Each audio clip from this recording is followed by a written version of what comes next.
ካሶንጎዬ ሞባኒናንጋይ ካሶንጎ ናዌኦ ዞንጋሊ ባላይ ይህ ሙዚቃ የቴዲ አፍሮ አናኛቱ ጋር የታሪክ መመሳሰል እንዳላቸው ታውቃላችሁ። ነገሩ እንዲህ ነው። ካሶንጎ ታዋቂ ዘፈን ከመሆኑ በፊት የአንድ ኮንጎሊዝ ወይም የኮንጎ ዜጋ መጠሪያ ስም ነበር። በብዙዎች ዘንድ በጣም የሚታወቀው በኮንጎ ቋንቋ ሙዚቃ ቢሆንም ከሙዚቃው ጀርባ ያለውን ታሪክ የሚያውቁ ግን ጥቂቶች ናቸው።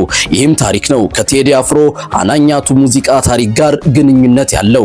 ሱፐር ማዜምቤ የተባለ የኮንጎ ባንድ አባላት ከኮንጎ ኪንሻሳ ተነስተው ኬንያ መኖርና መስራት ከጀመሩ በኋላ አንድ ቀን ናይሮቢ ከተማ የሚኖረውንና የባንዳቸው መሪ የሆነውን ጓደኛቸውን ካሶንጎን ለተከታታይ ቀናት ስላላዩት ለምን ጠፋ ብለው ሊጠይቁት ይሄዳሉ። ቤቱ ሲደርሱ የካሶንጎን ሚስት ብቻ አገኟት። ጓደኛቸው ግን የለም። የት እንደሄደ ጠየቋት። ሚስትየው እያዘነች ካሶንጎ ከቤት እንደወጣ በዚያው መቅረቱንና ሳይመለስ ቀናት እንዳለፉ በጣም መጨነቋን ጭምር ነገረቻቸው። እንግዲህ በዚያን ዘመን ኢንተርኔት ይቅርና ስልክ ያለው ሰው ማግኘት ብርቅ ነበር። ታዲያ ካሶንጎ የት ይፈለግ የት ይገኝ? በጣም ተጨነቁ። ከዚያም አንድ ሐሳብ መጣላቸው። ለምን በሙዚቃ አንጠራውም ተባባሉ። ሱፐር ማዜምቤዎች ጓደኛቸው በሙዚቃ መልእክት ሊልኩለት ወሰኑ። በህይወት ካለ የፍለጋ መልእክቱን በሙዚቃው ሲሰማ ከጠፋበት ይመለሳል ብለው ተስፋ አደረጉ። ጊዜ አላጠፉም። እዚያው ቤት ሳሎን ሰብሰብ ባሉና ለካሶንጎ አንድ ዘፈን መፍጠር ጀመሩ። ዘፈኑ ለካሶንጎ ከቤት ወጥቶ ሳይመለስ በመቅረቱ ሚስቱ እንዳሳሰባትና በጣም ተጨነቀች ይነግረዋል። ስለዚህም ወደ ቤት ተመለስ ነው የሚለው።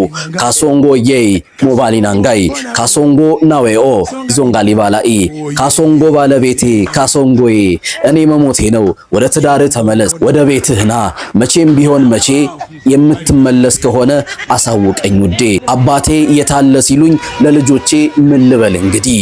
ከዚያም ያንን ግጥም ዜማ ሰሩለትና ስቱዲዮ ሄደው ቀረጹት። ሙዚቃው በራዲዮ እንደተለቀቀ ሱፐር ማዜምቤ ባላሰቡት አጋጣሚ ለታላቅ እውቅና በቁ። በዚህ ባንድ ታሪክ እንደዚህ ሙዚቃ የተደመጠላቸውም ታላቅ ስራ የለም።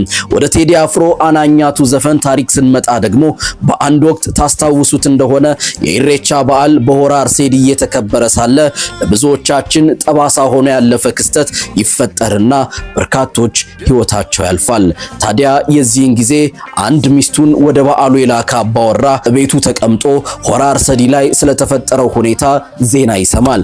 በጣም ተጨንቋል። አርፎ መቀመጥም አልቻለም። ቀርታ ይሆን አደጋው እሷንም አጋጥሟት ይሆን ብሎ በመጨነቅ በሩን እየከፈተ ደጅ ደጁን ያያል። አላስችል ሲለውም አንዱን የሰፈሩን ህፃን ይጠራውና ሂድና አይተ ተመልሰና እኔ ምናልባት በራሷ ቤት ከመጣች እዚሁ ጠብቃታለሁ ብሎ ይልከዋል። ታዲያ ቴዲም ግጥምና ዜማ ላይ የዋዛ አልነበረምና ይህንን አጋጣሚ አናኛቱ ብሎ ከሽኖ አቀረበው።